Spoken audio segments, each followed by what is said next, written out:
Alright. Hey, this initially started as a first impressions video, but once again, because I ended up enjoying so much, ended up watching the entire Revive season, and as I begin like a rewatch of the Legacy seasons as I wait for more, here are my pursuing thoughts on Hulu's revival of King of the Hill, which previously ran and from 1997 to 2010 and over 13 seasons, with this one marking the 14th overall. So, let's begin.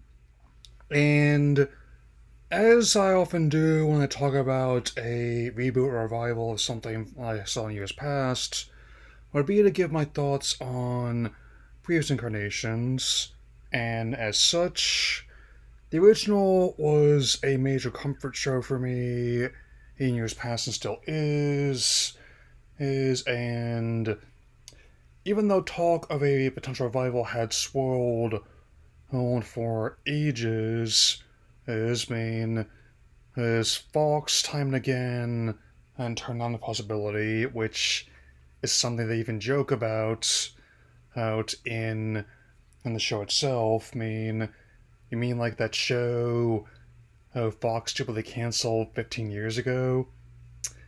Which is definitely a testament to how dedicated the fan base is, and even as someone who Loki considers the original chronological series finale to be great, I actually am pleasantly surprised with the job they've done. Like how, regarding the animation style, it didn't bother me too much. The character designs, especially in terms of the mains, to me are an evolution of the designs we had in the original run, especially with Bobby, now an adult, working as a chef at a restaurant in Dallas, alongside former her bully turned Pastor Vincent financier Jane Wasana Song.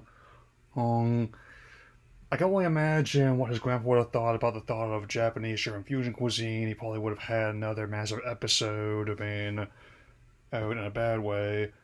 And it definitely, I would argue, is the right time given how the original one stood out in its approach to showing how crazy modern society has gotten, at least compared to its contemporaries like Hate The Simpsons, South Park, and the early works of the McFarlane verse, where the way, especially in the ways the characters behave and are drawn, and it definitely, since the success of other recent works that Mike Judge's been involved with on TV, such as The Beavis and Butthead Revival, which is coming up with third season next month, and Common Side Effects, I am definitely glad to hear about this.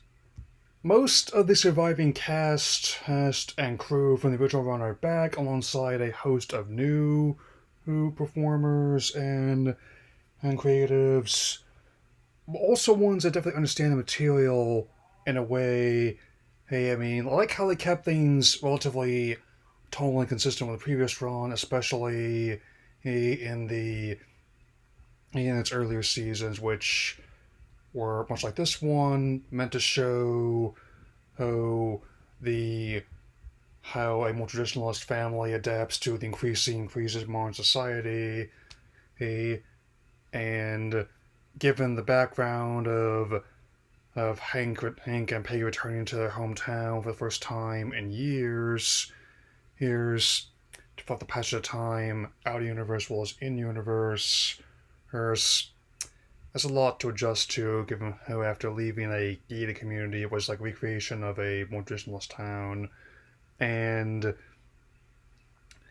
even little things like ride shares, here's bike lanes, and certain food items being rebranded are presented in a way that makes sense. And so that's not everything is caused to immediately lay up a torch or grab a pitchfork. Like sometimes and aims it could be just like, that's weird, or, it's actually alright.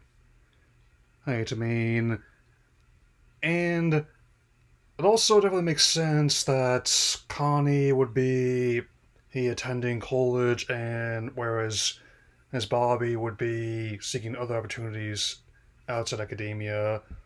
I mean, and of course, there's a lot of things were indeed amusing. Like some jokes did admittedly catch me off guard, like seeing Bill almost bordering on Howard Hughes levels and his beard. I mean, with everything happening. I don't know about getting to the end of Netflix X, but I definitely remember distinctly which things I talked about when everything was happening. And Keith David is definitely a welcome inclusion as a new character. After was helping he watch their house while Hank was gone on and joins their circle of drinking buddies. He's I don't know about how how I would craft mine. I'd probably be much much less strong, but I would definitely be trying to source everything high schools I could find in terms of ingredients and count on that. I definitely appreciate that they keep a lot of characters consistent and how, especially in terms of Dale having like a male term for all 36 hours because he did not believe the results of his own polling. I'd say that tracks given the circumstances, and I also really like some of the other little details I'm seeing. There's a lot of callbacks to the original run that may surprise you. Like when near the end of the season where Peggy's getting an MRI after injuring herself playing pickleball, all the doctor remarks on some internal scar tissue from being kicked below the belt from a 12-year-old. You were close, Doc. Technically, Bobby was 13 when he went nuts, and let's just say that, hey, that's another reason why I fight above the belt. Most of my fighting in character mains, as well as characters in the Yakuza Ryuga verse, will consider being going below the belt dishonorable. And even in and with some of the departed ones, don't be surprised to end up getting a bit misty-eyed after seeing in tribute to Johnny Hardwick, who completed 6 of the Rival's first 10 episodes before he passed, and Jonathan who was tragically, whose life had a tragic end earlier this year. Much like previous seasons, even the way they use pop culture references is different from the contemporaries. Areas like how where they name drop stuff like Deadpool and Ted Lasso. I've seen all 3 of the former. I have no plans to watch the latter.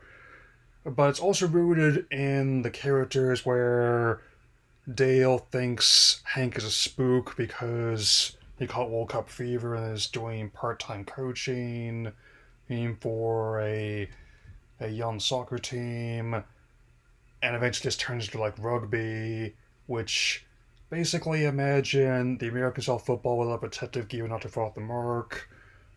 And also,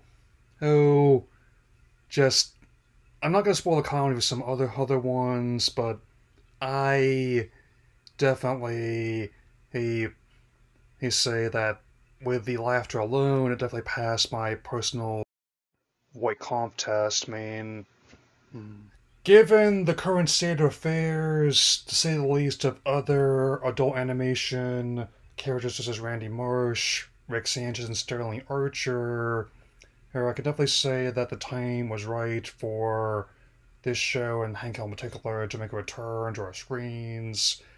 Means, I think definitely makes sense because he's not been like a typical well, Reaganite. He's written like an actual person, just happens to be a Reaganite.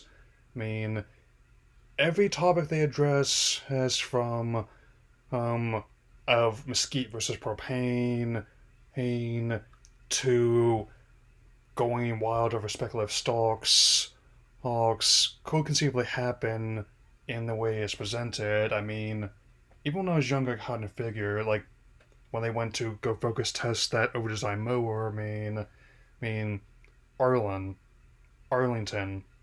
I see what you did there, Mike. Mm-hmm. Overall, given how the revival season has scored a record 4.4 million viewers since its debut earlier this month. I mean, I was able to at least queue up Return of the King before I had to leave to go see my father in California.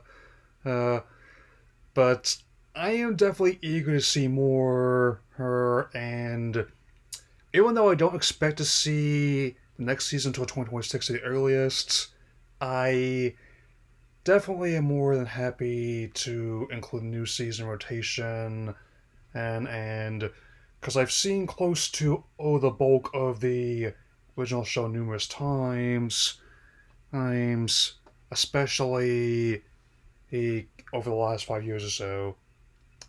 I definitely can say this: it's a dang good revival, I'll tell you what. And that'll be all for now. I'll see you again soon. Take care, everyone. Mm.